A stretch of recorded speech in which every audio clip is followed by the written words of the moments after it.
I'm here in Charlotte, North Carolina, at the home of Joy Bowling, who is the sister of Chef Michael Bowling of Hotbox Next Level Kitchen. We're going to learn how to make that iconic Southern dish, fried chicken. Now, there's a reason why we're in the home as opposed to being in a commercial kitchen. Fried chicken is one of those dishes that has a lot of memories and associations culturally with gathering around the table and sharing a meal with your family. So let's go inside and see what Chef Michael's up to. Buttermilk is, to me, is an essential thing in Southern cooking. It's in a lot of food. I wonder if that's just because it was so hot that milk was going bad. It probably had something to do with it. Yeah. Going back throughout food history. Right. A lot of things were done because food was going bad. Right.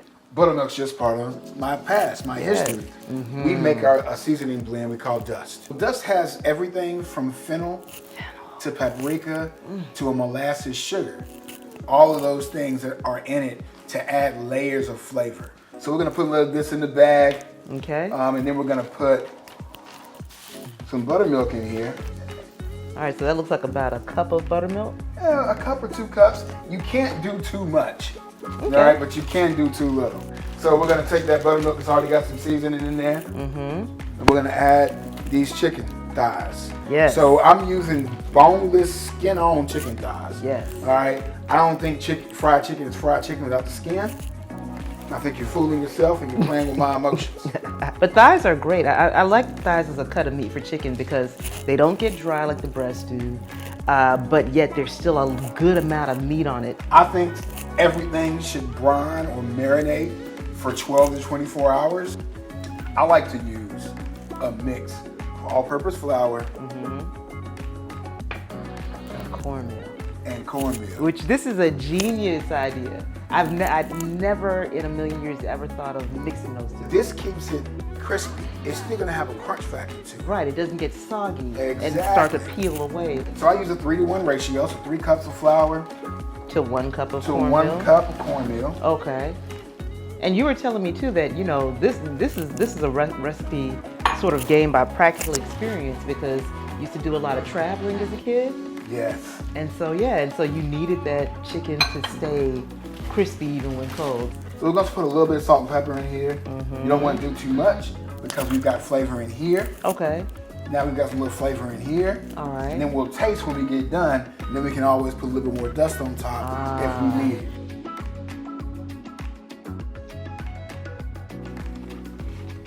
Get them down in there. We'll seal this up. And then we'll just give them a good little shake. Make sure we get into those little creaks and crevices. Okay. Because, you know, it gets in the flour clumps up. Yeah. So forth and so on. So let's move it around a little bit. So we're going to make sure everything in here gets a good fry on it, all right? Yes. You want to start, if at all possible, skin side down. Skin down. Okay. I want the skin to get that direct heat. Yeah.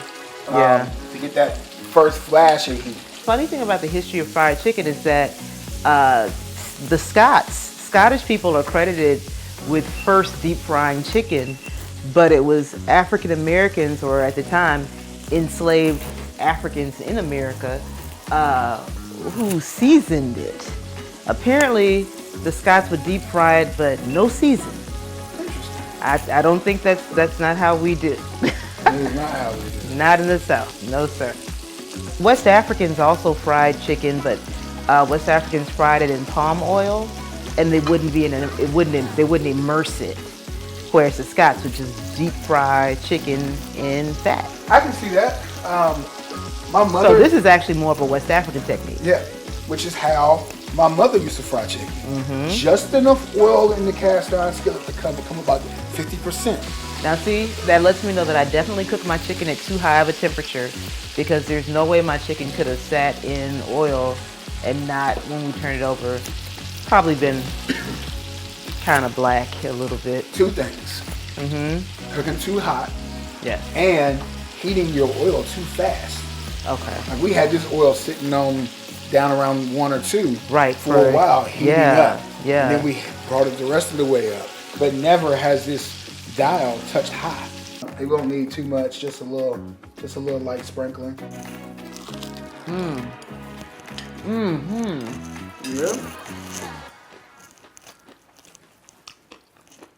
That is perfect. That is a perfect piece of chicken.